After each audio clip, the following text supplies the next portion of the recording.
Hutan adalah bagian dari kehidupan umat manusia, maka hutan itu harus dijaga agar tetap lestari dan berkelanjutan. Ancaman bahaya terus terjadi, maka salah satu yang harus diwaspadai bahaya kebakaran hutan yang sering terjadi kapan saja dan di mana saja di sekitar kehidupan kita. Foto dulu itu memang kebudayaan apa bakar bakar hutan tidak lapang apa itu memang itu dulu ada, tetapi itu ada aturannya seperti begini. Umpama ini perbatasan, umpama saya dengan Pak Suku Pak Marten, begini. Nah, sebelum musim panas keras macam bulan Agustus sekarang, itu rumput ada yang sudah baru kering. Oke, misalnya di sini ada dusun, di sini ada hutan lindung, umpama ada burung kuning segala macam di hutan. Nah, mereka orang tua dulu itu mereka sudah mulai bakar, apalagi dusun sagu, mereka sudah mulai bakar waktu rumput itu masih belum kering betul, jadi dia sudah mulai bakar pinggirin, takut jangan sampai panas macam bulan Agustus panas terik ini semua terbakar. Jadi dia sudah mulai keliling orang tua jalan Bagi suku Kalume yang tinggal dan berdiam di dalam kawasan Taman Nasional Waso mengakui bahwa membakar hutan adalah bagian dari kebiasaan hidup orang tua dari turun temurun sampai hari ini. Tapi membakar hutan dilakukan pada waktu dan periode tertentu lapang tandus yang mereka bakar, satwa tumbuh-tumbuhan yang berada di sekitar kehidupan Indonesia. itu kan tanah putih, yang mereka bakar untuk binatang makan, bukan mereka bakar ya asal bakar saja. Jadi waktu umpama tiba-tiba langsung panas terik langsung terbakar, nah itu barang dusun ini dia tidak terbakar dengan bunga-bunga. Tiba langsung panas terik langsung terbakar, nah ini barang dusun ini dia ini tidak terbakar dengan burung-burung apa sebetulnya. Nah, terus ada mungkin obat-obat kayu apa yang ada di situ itu tidak terbakar karena ini mereka dulu itu mereka jaga itu. Nah, mungkin pinggiran kebun macam dulu kan kebun itu kan jauh dari kampung. Oh di sini ada kebun. Ini tuan kebun dia sudah keliling bakar. Bakar lebih duluan. Sebelum panas terik dia sudah bakar. Jadi itu mereka jaga. Jadi kalau misalnya tiba-tiba panas terik langsung terbakar, berarti kan habis semua punah. Macam dek, ada burung kuning, ada mambruk segala macam, ada obat-obat kayu segala macam. Itu mereka sudah lindungi, sudah bakar duluan di situ kasih tanda. Jadi waktu panas itu dia tidak terbakar. Nah terus mereka bakar itu macam tadi kakak bilang di lapang yang tandus itu ya mereka bakar supaya saham itu dia bisa datang makan di situ. Bukan asal sebarang bakar, tidak. Di mana ada kebun, orang punya kebun wati ada di situ. Dia sudah duluan kasih bersih itu. Takutnya seperti, tapi kan sekarang kan tidak ikut aturan itu. Nah, sekarang itu main siapa saja orang dari kota kah dari mana duduk di situ jongkok di situ bakar juga. Padahal tidak tahu bahwa ada tuan dusun punya mungkin kebun wati di situ, kebun pinang di situ kan tidak tahu. Jadi umpama saya masuk berburu di Pak Suku punya dusun saja, harus saya sudah beritahu duluan. Pak, saya mau berburu di perbatasan. Dulu dia punya aturan, binatang dari sini saja kejar masuk ke dusunnya Pak Suku, kita bisa ambil. Kalau tidak bisa kasih tinggal, karena itu sudah masuk Pak Suku. Nah, terus kalau kita ambil, bawa datang Pak Suku tadi anjing berusaha ke suara dari sini masuk dong bunuh di kau punya dusun pas batas, jadi sudah ada sedikit untuk kau makan. Ini seperti itu. Dulunya seperti itu. Jadi bakar itu sebenarnya budaya bakar itu sudah dulu, tapi bakarnya itu ikut aturan. Bukan bakar sembarang. Saya saja tidak bisa bakar nih, waktu punya dusun, kakak-kakak aku dusun sembarang tidak. Harus saya kasih tahu karena di situ ada dia punya tanaman. Entah ada pinang, mungkin ada kelapa yang ditanam, ada kebun wati. Yang tidak sebarang. Tapi karena sekarang ini anak-anak kan sebarang sudah tidak tahu aturan adat, akhirnya mereka bakar terkeruang. Akhirnya orang punya dusun terbakar, orang punya kebun terbakar. Orang punya dek terbakar yang sebenarnya dek itu menyimpan burung kuning lah, mangrove ada di situ, saham wale ada di situ. Konservasi ini Segala bukan macam ada baru di situ. berkembang. Sudah sejak NKRI ini menerima kemerdekaan itu sudah ada. Saya pikir lebih penting kita fokus ke dalam pembakaran hutan yang Kepala suku besar masyarakat suku Kanu yang berada dalam kawasan Taman Nasional Wasur akhirnya angkat bicara terkait bahaya kebakaran yang terjadi dan sering terjadi di dalam kawasan Taman Nasional Wasur. Jika hal ini terus dibiarkan, maka akan banyak orang dirugikan, akan banyak hal yang hilang dari dalam kawasan Taman Nasional Wasur. 25 tahun saya terima jabatan ini, jabatan kepala suku, karena saya berperan ke organisasi lembaga adat. Saya ditunjuk sudah 25 tahun saya mengabdi untuk bangsa dan negara dari adat. Saya sangat minta terima kasih bahwa semua apa yang pemerintah upayakan sangat relevan dengan aturan adat. Karena apa? Pemerintah peduli, kita berteriak pemerintah peduli. Dalam arti satu contoh kecil dalam konservasi itu adalah pembakaran hutan. Pembakaran hutan ini lebih penting daripada hujan. Kalau hujan saya pikir tidak masalah. Yang saya pikir itu panas. Panas ini efeknya banyak hal. Kekayaan alam hancur. Itu di kulit tanah karena panas api. Panas api. Yang sementara ini kita belum tahu. Yang ada terpendam itu berapa ribu kekayaan. Mari lewat ade dorang saya minta terima kasih banyak kalau memang ada program pemerintah lewat konservasi, lewat pemeliharaan hutan, perlindungan. Kalau misalnya saya minta, mari dari kementerian, dari presiden sampai kementerian daerah, mari kita peduli kami menjaga di atas tanah adat. Mari pemerintah fasilitasi itu dengan baik supaya ini jadi kekayaan negara.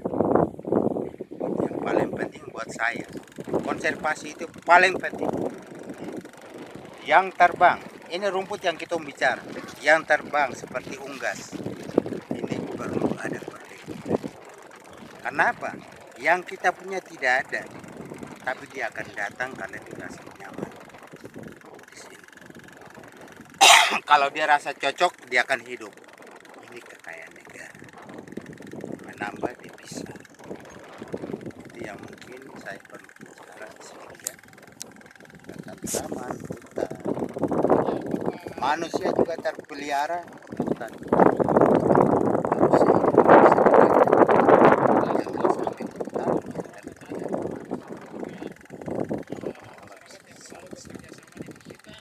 Manusia bisa hidup, hutan juga bisa hidup. Kita mungkin bisa sampai. Jadi sebenarnya ini budaya yang sebenarnya kita sudah lupa. Pemeliharaan hutan ini seperti apa dulu? Orang tua kita itu dianjurkan. Jadi setiap yang punya anak dia harus pergi lihat dusun dulu. Kalau rumput sudah kering harus bakar di mana ada dusun sagu. Terus ada hutan yang dia memang tidak boleh terbakar. Itu jaga betul. Karena di dalam hutan itu orang tua dulu bilang hutan itu tempat lindung binatang. Jadi jangan sampai dia terbakar, maka binatang akan bergeser walaupun yang terbang tinggal di bawah. Itu dia akan pindah. Nanti kamu susah untuk berburu cari, mereka susah tambah jauh. Jadi mungkin itu yang orang pikir. Jadi kalau bulan September sampai Oktober sebenarnya tidak boleh bakar lagi. Dia rumput dia kering sampai Desember hujan pertama dia sudah kena basah, itu baru bakar. Iya. Nah, jadi nanti tunggu 2 bulan istirahat. Iya. Nanti dia hujan pertama, nanti dia panas, itu baru bakar dia pelan-pelan. Iya, iya. Nah, itu baru sehingga kulit tanah itu dia tidak Kering. bakar. Tidak Dia terbakar. tidak bakar. Iya. Karena ini kalau terbakar sekarang itu mungkin tebal 5 cm ke bawah dia terima panas. Iya. Kulit tanah ini Iya. dia terima panas. Nah, sehingga benih-benih yang sebenarnya itu dia mengandung obat setiap tumbuhan dia punah Iya. dari tahun ke tahun. Iya. Dia akan punah itu. Itu punah betul. Jadi memang kalau orang tua dulu itu dia pencinta alam. Iya. Jadi sudah musim panen dia jalan pindah-pindah. Dia bermalam situ, dia bermalam. Maksudnya itu pengamanan hutan itu. Iya. Dia harus lihat ini tidak terbakar sedikit dia bakar. Iya. Dia bakar sedikit dia bakar. Sebenarnya itu yang kita mungkin lupa. Iya. Bisa ini sebenarnya dari kita. Cuma karena biasanya pekerjaan, kesibukan banyak, kita lupa. Iya. Sehingga orang yang lewat, dia begitu. Mungkin istirahat, minum air, isap rokok, dia buang, sudah lanjut lagi. Iya. Terbakar. Jadi Bapak mungkin bisa tunjuk ini yang tepat untuk cara pembakaran. Kalau ini, macam tadi kita lihat di sana, Iya. kemarin lebih awal. Iya. Seperti ini. Ini kalau sudah kita bakar pas bulan, ini kan binatang juga dia tidak kelaparan. Iya. Dia tidak lapar. Dia masih dapat yang tadi sudah terbakar, ini dia sudah gak terbakar. Terbakar dia tumbuh sehingga yang kering dia makan di sini. Jadi dia pindah tuh. Di mana rumput yang bagus. Jadi orang tua dulu begitu. Saya harus bakar di sini supaya binatang orang makan di sini. Nah, berarti yang ini tinggal. Tapi daerah tertentu. Iya. Misalnya ini daerah berburu, yang ini kemarin sudah. Sekarang saya daerah berburu. Ya sistem pemeliharaan itu, ini dia kasih tinggal, dia tidak akan berburu lagi di situ. Iya. Dia pindah ke sana, jadi sudah bakar di sana. Iya. Jadi Juni, Juli, Agustus dia sudah bakar di situ. Iya. Sehingga binatang itu kan berjalan. Dia tahu bahwa itu rumputnya bagus. Iya. Bahwa di teman kita. Sip. Kita bisa dapat buruan sih. Ancaman dan bahaya kebakaran terus meningkat di dalam kawasan Taman Nasional Waso dari tahun ke tahun di saat musim kemarau. Kementerian Lingkungan Hidup dan Kehutanan akhirnya membentuk satu tim di bawah Dirjen Perubahan Iklim. Dibentuklah Brigade Pengendalian Kebakaran Hutan dan Lahan di KPHK Taman Nasional Waso yang dibentuk dari tahun 2016 hingga sekarang. Diharapkan dengan dibentuknya tim brigade, maka tugas dan fungsi pelayanan terkait pengendalian pencegahan kebakaran hutan dan lahan di Taman Nasional Waso dapat terkendali.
nampaknya ada titik api sehingga petugas harus bersiap. Mas Dayeng. Jadi Pak Agus, ada Rini, ini Mas Kelvin. Satu ada Mas Stanley sama Mas Mesak. Iya, ini nampaknya kita harus masuk ke dalam kawasan. Pemo sudah standby di sana. Ini Pak Asep, Seali. Ini orangnya, kacamatanya begitu. Padam api dulu. Yo, padam api. Kita Pakai apa nih? Airnya pakai apa nih? Kayaknya kalau untuk air di sini sumber api sumber air sejauh. Ada jembatan di sana. Ya, tapi harus pakai alat berat. Ada air di situ, bagian situ bisa apa? Oh, ada kali. Wemo, ini Wemo, si Wemo. Kita ini lokasinya.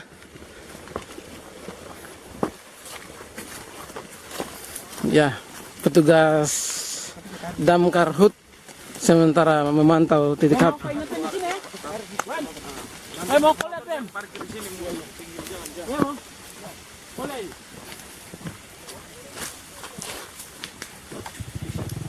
Harus sigap ini. Sigap. Ya.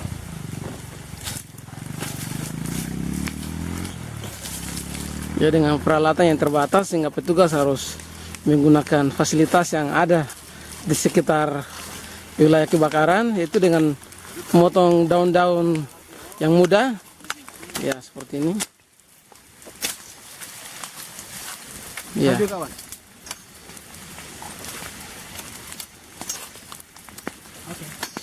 Oke, ini disiapkan.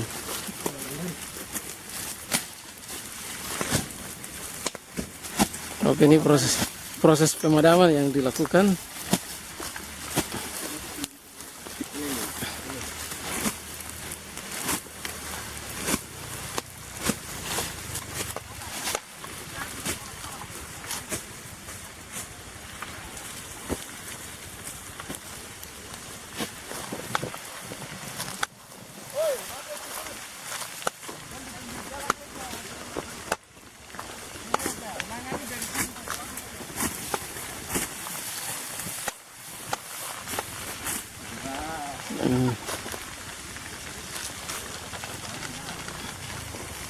Ini wilayahnya cukup terbakar, cukup luas.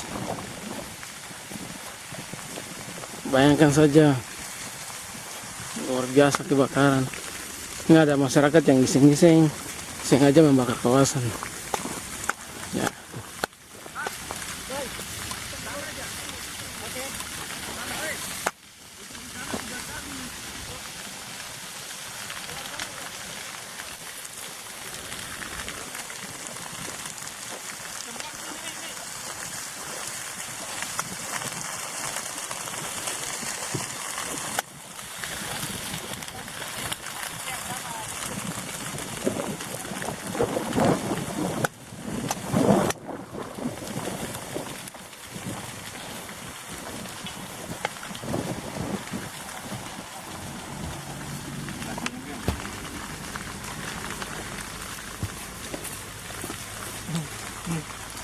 Apa ini?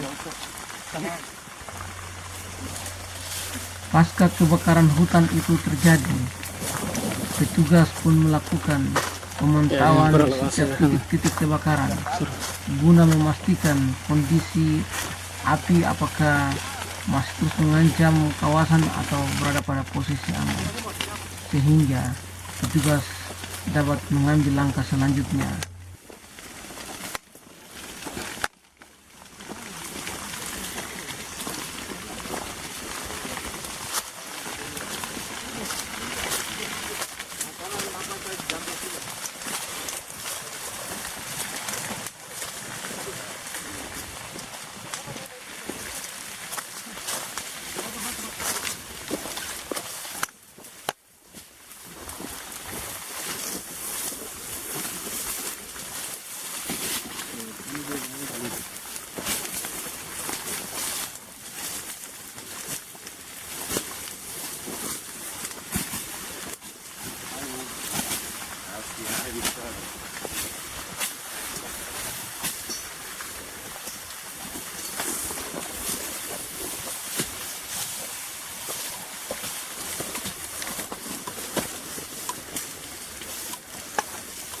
Salah semprot lagi.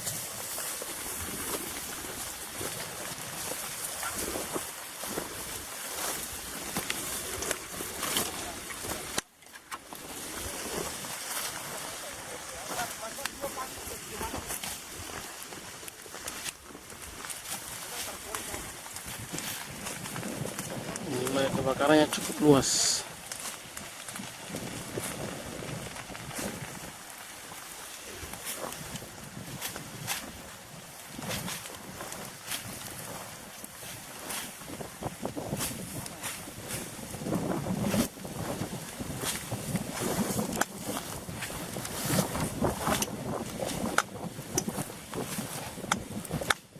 Ini bekas-bekas api. Kita berpindah ke lokasi berikut.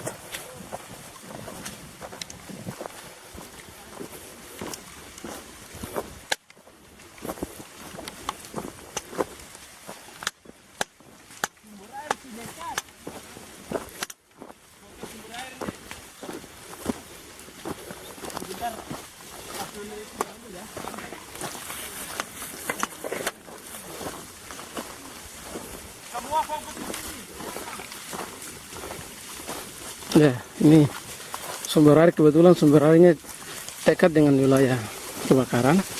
Ini proses pengisian.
faccio?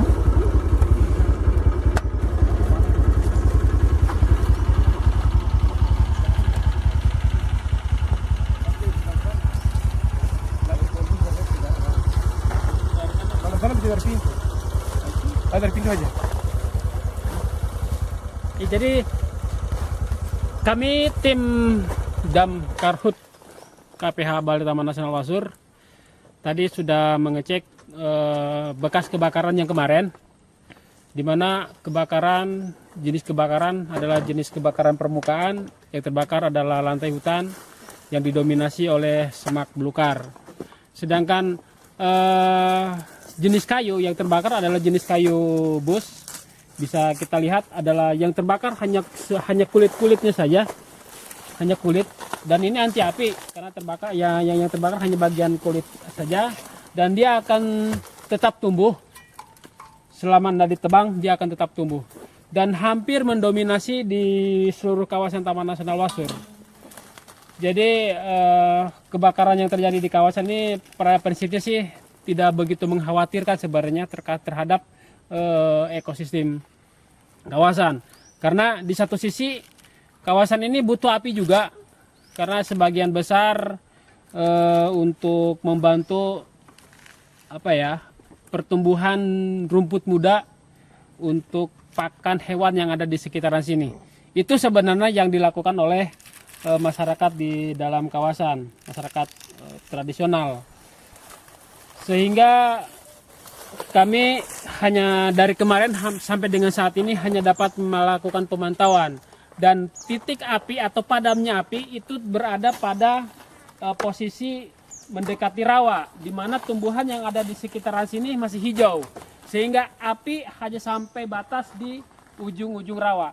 Bukan berarti rawa di sini airnya banyak, tidak, tapi karena di sini rawanya masih agak jauh, masih ke tengah. Dan di daerah sini kan padat sekali dengan pohon-pohon atau pohon-pohon bus, dan alang-alang yang ada di sini pun masih kelihatan basah. Luasan area yang terbakar diperkirakan ini antara 10 sampai dengan 15 hektar. Tim yang melakukan pengecekan hotspot atau titik api pun tidak bisa melakukan pemadaman secara keseluruhan karena sumber air sudah jauh.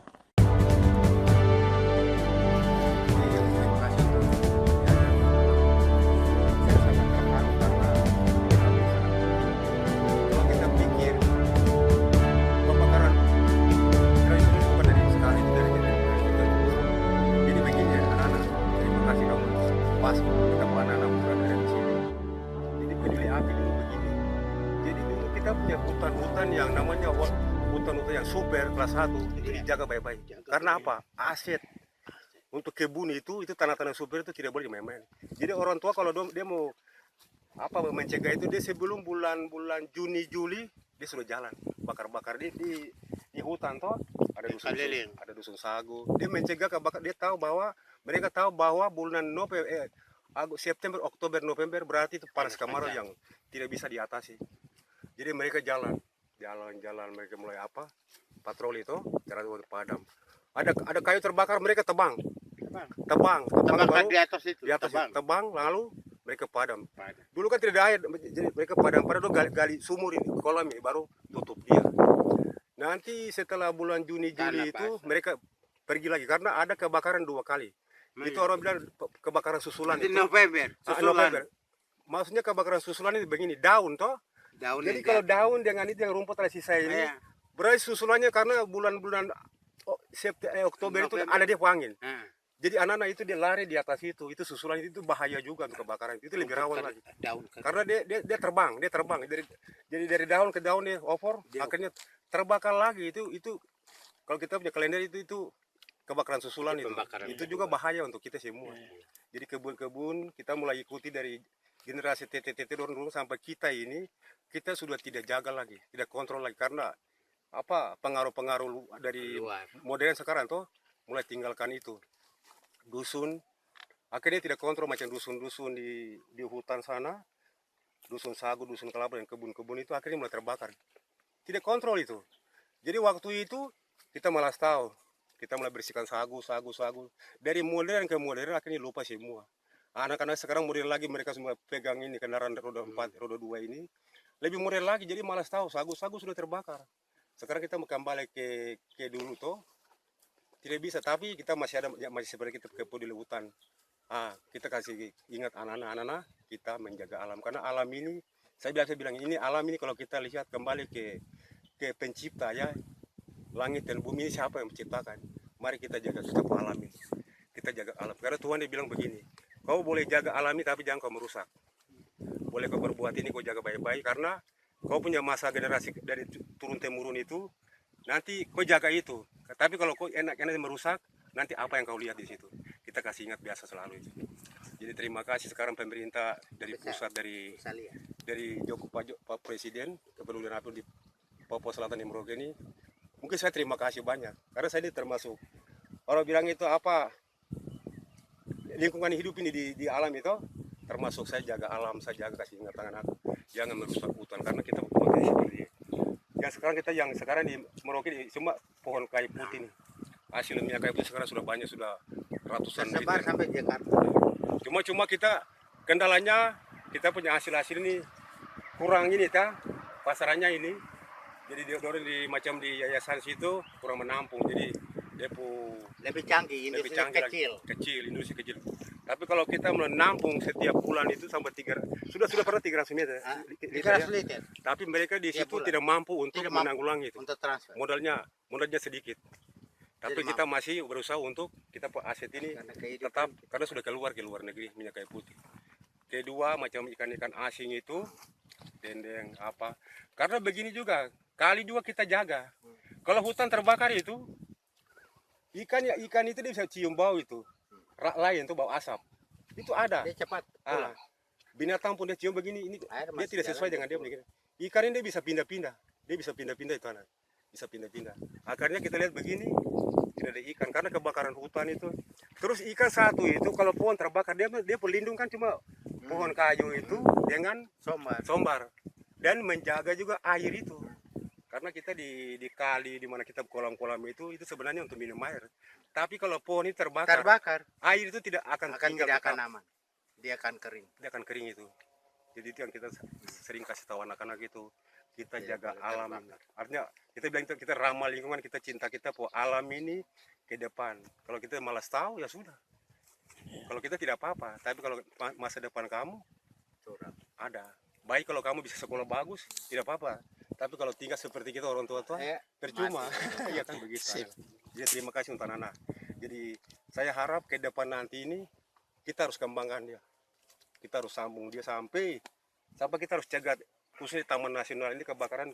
Kalau bisa di awal ini ke depan 2018 itu jangan ada lagi kebakaran yang Dia harus sama. biasa. Kalau kita samakan seperti kalau kita lihat kita dengan kakak ini, kalau di negara tetangga kita di PNG itu dia peraturannya sudah ada. Tapi ada pengaruh dari kita ke sana. Dari kita ke sana, dia ada. masuk. Tapi mereka punya hukum kan hampir sama, tapi itu sudah. Kalau kita di jangan terlalu pengaruh itu. Jadi terima kasih. Yang penting dari kehutanan yang peduli api di Taman Nasional ini, kita harapkan ke depan ini cukup pemerintah daerah pusat. Ini kita khususnya untuk Papua Selatan kebakaran ini. Karena kemarin waktu kita ikut kegiatan di tanggal berapa itu, ini kan menyangkut polusi udara ini kan, berarti pengekspor asap yang paling besar ke Indonesia Timur ke sana itu kan barat. Pengekspor ini kan asap kan dari Merauke dengan Asmat ini. Nah itu juga bahaya untuk penerbangan ini, itu macam penerbangan internasional di lokal di sini tuh. Jadi itu bahaya. Jadi kita cegah juga penerbangan jangan sampai dia macet. Kan tujuannya ke sini. Karena kita dapat sanksi nanti, wah di Merauke itu bagaimana itu kegiatan asap ini.